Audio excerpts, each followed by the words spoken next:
Welcome to the Stuff You Should Think About podcast. Hey, I'm G. How's it going? So, today I want to talk about Einstein, but not in that dusty poster on a classroom wall way.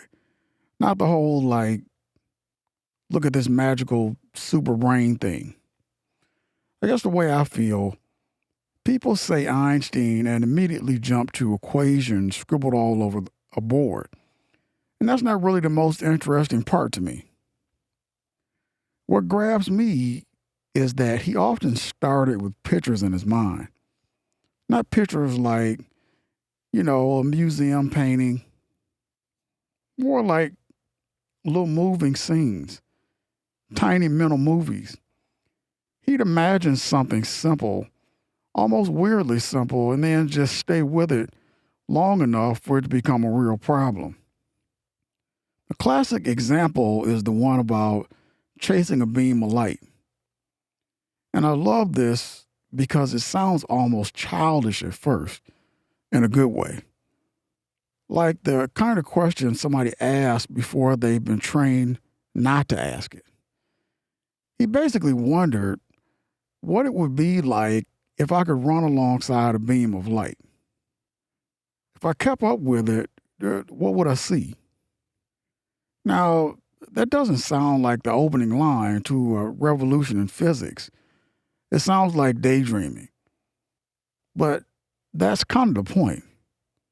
He takes this vivid image of him racing next to a light, and instead of dismissing it, he treats it seriously.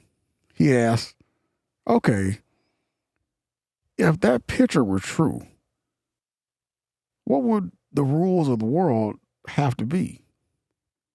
Curious? And then the snag shows up.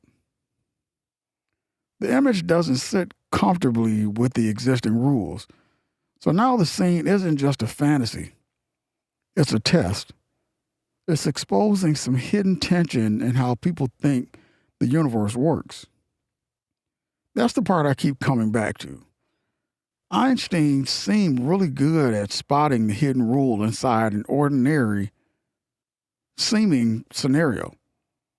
A guy moving, a light beam, nothing fancy, but tucked inside the plain setup is this enormous question about space, time, motion, and what an observer can even mean. I think a lot of us assume big thinkers start with complexity. Like you begin with a giant wall of information and then somehow dominate it. Einstein, at least in this way, kind of did the opposite. He stripped things down. He asked for one clean image he could hold in his head.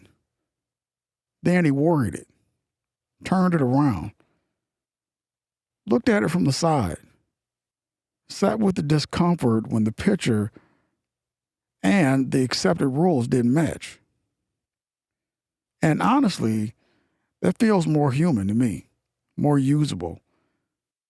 Because maybe the lesson isn't be born a genius. Maybe it's when something seems ordinary, ask what rule is hidden underneath it. Why does it work that way? Would it still work if I changed one part? What am I assuming without noticing? That, to me, is the Einstein move. Not just being smart, being willing to trust a strange image long enough for it to reveal a real question. And once you see that, the equations almost feel like the latter step, the formal version of an insight that started as a picture. And that leads right into the bigger thing. Thought experiments weren't just a quirky habit for him. They were a working method. Like, this was part of how he did science. He'd imagine elevators, trains, people watching the same event from different positions, all that kind of stuff. And what I like is how clean things are set up. He doesn't crowd the scene with 50 details. He gives himself just enough moving parts to make the core issue visible. Think about that for a second. If you're trying to solve a huge problem, one instinct is to pile on more data, more machinery, more complexity. Einstein often went the other direction first. He built a mental stage set, very small, very controlled. Here's the train. Here's the observer. Here's the light. What does each person see? Done. That's the scene. I mean, that's not simple. In the sense of easy, it's simple in the structure, and that matters because once the setup is clean, assumptions start showing themselves. Stuff other people may have treated as fixed, he could suddenly poke at. That's really the power here. The thought experiment lets you test the frame before you test the numbers. Before a physical experiment can even be built, or maybe before it can be built well, you can ask whether the idea itself makes sense. If I imagine this observer here and that observer there, do the usual rules still hold? If not, maybe the problem isn't the scene. Maybe the problem is the assumption I brought into it. And that takes nerve because science obviously depends on shared rules. You need common ground. But sometimes those rules get treated like furniture. They're just there. Nobody questions the couch. Nobody questions the table. Einstein had this way of walking into the room and going, hang on.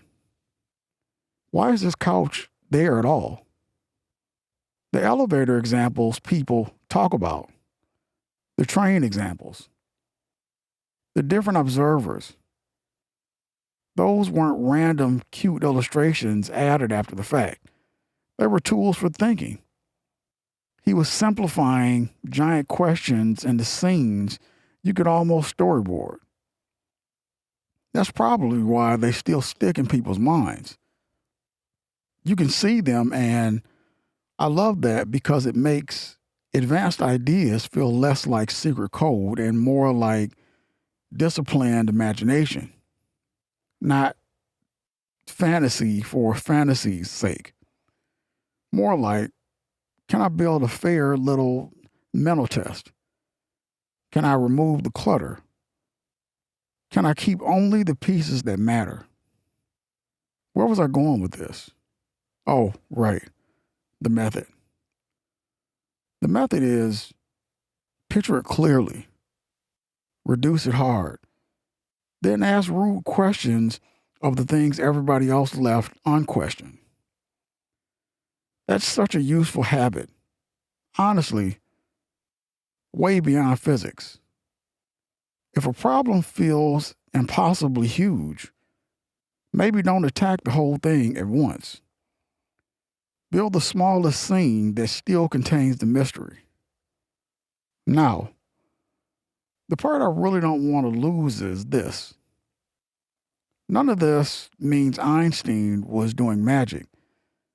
And I think the myth of genius can get a little annoying. It makes breakthroughs sound instant, private, almost supernatural. Like one special person stares into space and boom, truth arrives, fully assembled. Life is usually not that neat.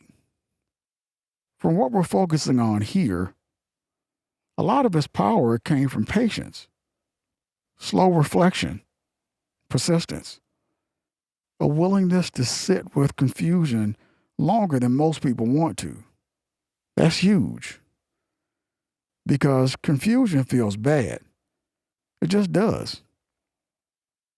Most of us, me included, want to resolve it quickly. We want the clean answer, the summary, to just tell me what it means. But some problems don't open that way. You have to circle them. You have to let the question stay alive.